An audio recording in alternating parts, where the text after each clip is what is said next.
Hello everyone, welcome back to my channel.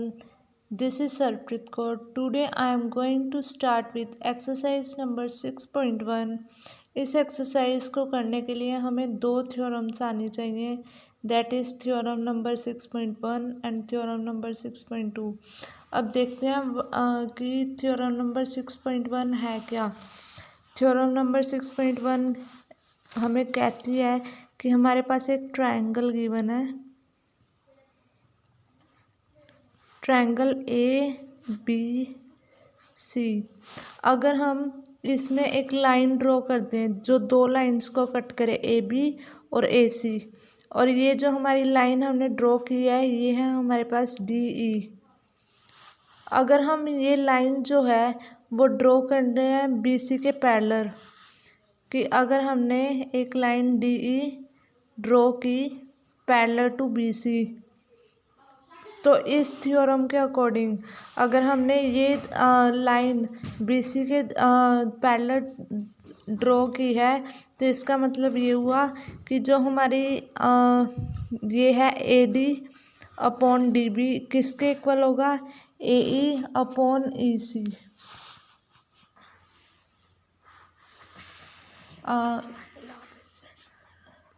A D upon D B is equals to A E upon E C. अगर आपके पास कभी भी ये दिया हो कि जो लाइन है डी ई वो पैरेलल टू है बी सी के, तो हमें क्या करना है कि जो ये वाला एरिया अपॉन में ये, उसके बाद ये वाला एरिया अपॉन में ये दोनों इक्वल रख देने आपको सीधे, और कुछ नहीं देखना आपको. और जो दूसरी थ्योरम है 6.2 वो इसी के रिवर्स है. अगर हम यही ट्रायंगल लें, ट्रायंगल ए बी सी, और यही लाइन ले ली हमने डी और ई, इसमें हमें क्या गिवन होगा कि A D upon D B is equals to A E upon E C. अगर हमें ऐसे गिवन है तो हमें इसके बाद ये थ्योरम हमें ये कहती है कि अगर हमें इतनी चीज़ गिवन है तो हमें इसके बाद डायरेक्टली ये थिंग लिखनी है कि जो ये लाइन है वो पैरेलल किसके है, बी सी के. डी ई पैरेलल बी सी.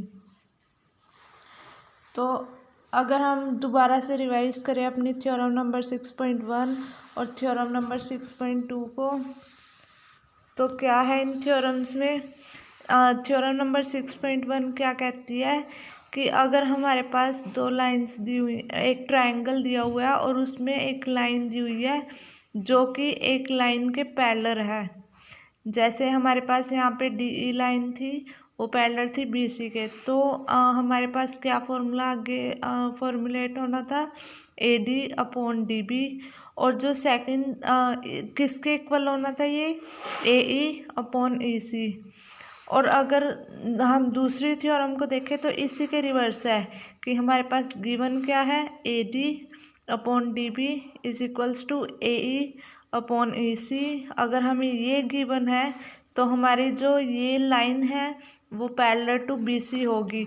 अगर आपके पास इतनी थिंग गिवन होगी तो आपने डायरेक्टली ये फॉर्मूलाज लिख देने हैं.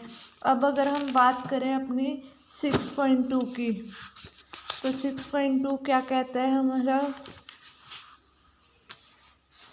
6.2 का फर्स्ट क्वेश्चन अगर हम देखें तो इसमें हमें दिया हुआ है कि इन फिगर 6.17 फिगर्स हमें टू गिवन है, first figure and second figure. D E जो है वो पैरेलल किसके है, बी सी के. तो हमें फाइंड करनी है जो साइड्स हमें नहीं गिवन. तो हम स्टार्ट करते हैं अपनी एक्सरसाइज.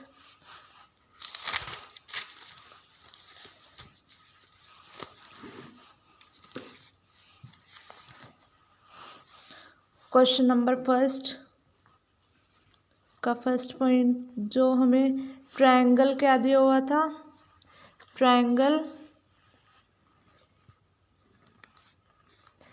ए बी सी और हमें क्या जो लाइन गिवन थी वो थी डी और ई। अब हमें यहाँ पे कुछ वैल्यूज़ दी हुई थी। ए डी की वैल्यू हमें दी हुई है 1.5, डी बी की वैल्यू हमें दी हुई है 3, और जो ए ई की वैल्यू है वो 1 है, और ई सी की वैल्यू गिवन नहीं है। तो हम वैल्यूज़ को यहाँ पे लिख लेते हैं पहले। ये 1.5, ये 3, ये 1, और इसकी वैल्यू हमें गिवन नहीं है, ये क्वेश्चन मार्क है। तो अब हमें क्वेश्चन में दिया क्या हुआ है, D E parallel B C. तो हम सबसे पहले लिख लेते हैं क्या गिवन है हमें। Given is equal to D E parallel B C.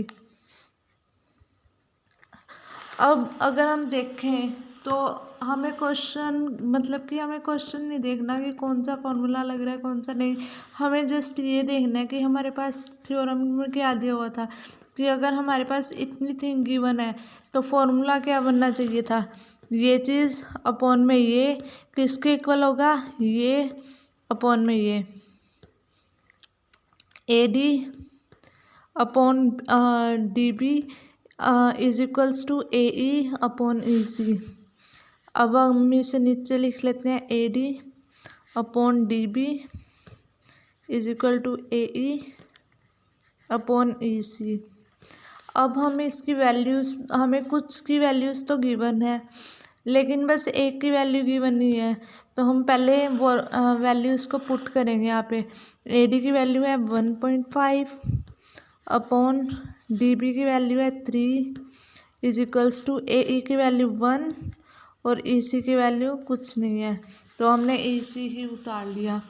अब हम क्या करेंगे, इसे सोल्व करने के लिए पहले क्रॉस मल्टीप्लाई 1.5 की अगर हम ई सी से मल्टीप्लाई करेंगे तो 1.5 इंटू ई सी आ गया इज इक्वल्स टू 3 1 ज़ा 3। अब ई सी तो हमने यहीं पे रहने दिया, 1.5 को क्या किया, इधर डिवाइड में ले गए 1.5। अब इसकी डॉट कट गया और मल्टीप्लाई में 10, 3 1 ज़ा 3, 3 5 ज़ा 15, 5 1 ज़ा 5, 5 2 ज़ा 10। इसी जो हमारा आ गया वो आ गया 2, और जो हमें यूनिट दी हुई थी यहाँ पे इन वर्ड्स के साथ वो थी सेंटीमीटर, तो इसी हमारा आ गया 2 सेंटीमीटर। तो इसी के साथ ये तो हमारा हो गया first part, question number first का। और अगर हम बात करें अब क्वेश्चन नंबर अब नेक्स्ट जो है हमारा वो है क्वेश्चन नंबर फर्स्ट का ही सेकंड पार्ट जो है, उसमें भी हमें एक ट्रायंगल गिवन है ऐसे ए बी सी ट्रायंगल का नेम है, और जो हमें लाइन गिवन है इसमें वो है डी ई। इसमें भी हमें कुछ वैल्यूज़ गिवन है,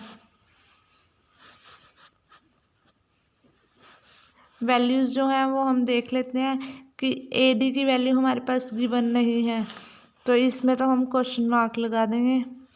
और जो बी डी की वैल्यू है वो है 7.2, उसके बाद ए ई की वैल्यू है वो है 1.8, और जो ई सी की वैल्यू है वो है 5.4। और जब हम क्वेश्चंस को अपने मतलब कि एग्ज़ाम के लिए करेंगे तो हमें इन क्वेश्चंस के साथ जो यूनिट दी हुई है वो साथ में ही उतारनी पड़ेगी, जैसे इसमें सेंटीमीटर दी थी, क्योंकि इन यूनिट के बिना हमें मार्क्स नहीं मिलते। अब क्वेश्चन तो सेम ही था इनका, हमें क्या गिवन थे यहाँ पे कि डी ई जो है वो पैरेलल है बी सी के। अगर हम गिवन यहाँ से देखें तो वो है D E parallel B C. यहाँ से हमारा सीधे फिर से फॉर्मूला बन जाएगा ए डी अपॉन में D B is equals to A E upon में ई सी।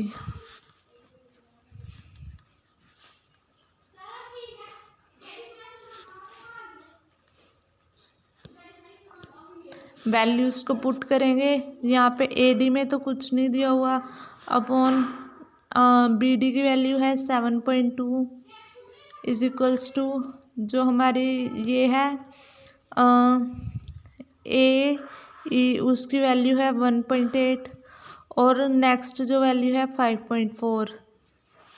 अब फिर से क्रॉस मल्टीप्लाई कर देंगे 5.4 की मल्टीप्लाई AD से, तो ये तो हो गया हमारा 5.4 AD is equals to next जो है वो है 7.2 की मल्टीप्लाई 1.8 से। तो पहले हम ऐसे ही लिख लेते हैं 7.2 मल्टीप्लाई 1.8। यहाँ से AD को यहीं रहने दिया और 7.2 मल्टीप्लाई 1.8 ऐसे ही, और जो ये 5.4 था वो इसके डिवाइड में आ गया। अब पहले क्या करेंगे, एक पॉइंट से एक पॉइंट कैंसिल, तो ये आ गया 6 3 ज़ा 18 और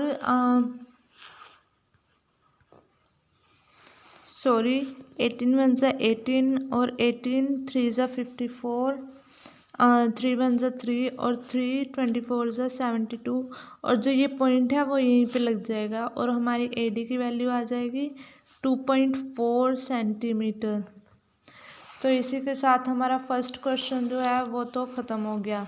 अब हम नेक्स्ट क्वेश्चन की अगर हम बात करें तो नेक्स्ट क्वेश्चन में हमें क्या गिवन है कि E and F are points on the sides PQ and PR respectively in triangle PQR। Triangle हमें दिया हुआ है PQR, तो पहले हम ट्रायंगल को ड्रॉ कर लेंगे। क्वेश्चन नंबर सेकंड, ट्रायंगल हमारे पास क्या है PQR। इसके ऊपर हमें लाइन जो दी हुई है वो दी हुई है PQ और PR में, यानी कि एक पॉइंट यहाँ पे होगा PQ में और एक PR में, तो लाइन हमारी ऐसे ड्रॉ हो जाएगी। क्या नेम है लाइन का, EF। अब हमें क्या कहा हुआ है कि for each of the following cases state whether कि EQ पैरेलल QR। हमें ये शो करना है कि जो हमें यहाँ पर केसेस दिए हुए हैं 3, इनमें से कौन से ऐसे केस होंगे जिसमें EQ पैरेलल होगा QR के। तो इसके लिए हम स्टार्ट करते हैं। सबसे पहले फर्स्ट पॉइंट जो है वो देख लेते हैं हमारा। अगर हम यहाँ से EQ पैरेलल QR, उसके लिए अगर हमें यहाँ पे हमें सारी वैल्यूज़ दी हुई हैं। सबसे पहले हम अपना फॉर्मूला बना लेते हैं। यहाँ से क्या बनना था formula, PE upon EQ is equals to, first part के लिए ये PF अपॉन FR। तो फर्स्ट पार्ट में हम वैल्यूज़ देख लेते हैं किस किस की गिवन है। वैसे तो सबकी गिवन है। इसमें PE की वैल्यू है 3.9 सेंटीमीटर, EQ की वैल्यू 3 सेंटीमीटर, PF की 3.6 और FR की वैल्यू है 2.4। तो इसे हम यहाँ पे अपने लिख लेंगे। PE की वैल्यू 3.9, EQ की वैल्यू है 3 एंड PF की वैल्यू है 3.6 और FR की वैल्यू है 2.4। तो ये हमारी वैल्यूज़ होगी। इसे हमें क्या करना है, सेपरेटली दोनों साइड को सॉल्व करना है। इज इक्वल टू के इधर वाली को अलग, इधर वाली को अलग, दोनों को यहीं पे अगर इन दोनों की वैल्यूज सेम आ जाती हैं तो इसका मीनिंग क्या होगा कि जो हमारा EF है वो पैरेलल है QR के। यही हमें प्रूव करना है। तो प्रूव करने के लिए सबसे पहले यहीं से हम कट करेंगे।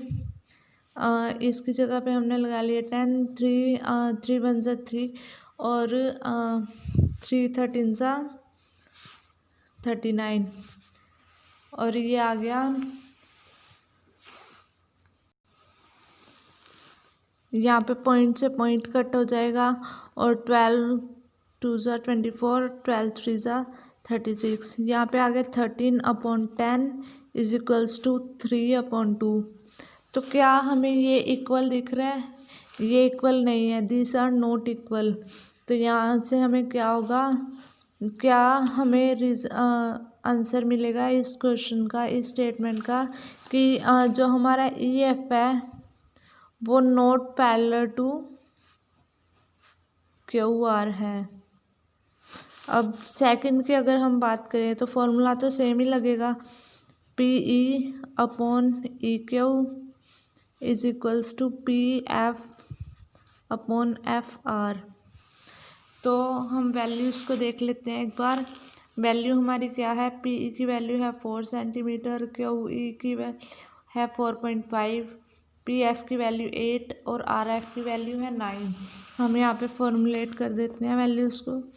4.5 इज इक्वल्स टू 8/9। तो अगर हम इस वैल्यू को देखें तो इसमें कोई कटिंग नहीं होगी और इसमें भी कोई कटिंग नहीं होगी, तब भी ये जो वैल्यूज़ हैं वो इक्वल भी नहीं हैं। तो इसका मतलब क्या होगा कि E F not parallel to Q are.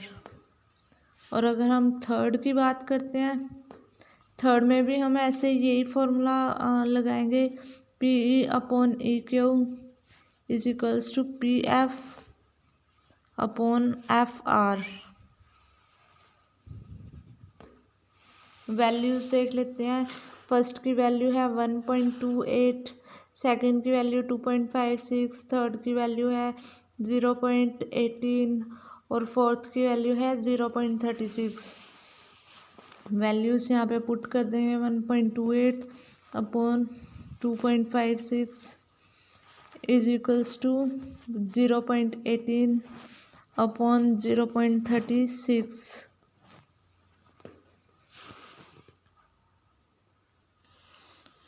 अगर हम देखें यहाँ पे तो यहाँ पे पॉइंट से पॉइंट कैंसिल हो जाएगा, यहाँ पे भी पॉइंट से पॉइंट कैंसिल, इन्हें कटिंग करके आ जाएगा 1/2।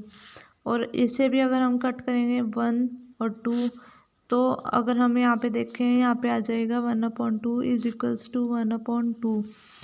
तो ये दोनों जो वैल्यूज़ हैं हमारी वो इक्वल हैं। तो इसका मतलब क्या हुआ, यहाँ पे हमारा प्रूव हो गया, proved that EF parallel to QR। तो इसी के साथ हमारा सेकंड क्वेश्चन भी ख़त्म हो गया। If you like my videos then do like, share and subscribe and also comment me how was the video. Thank you.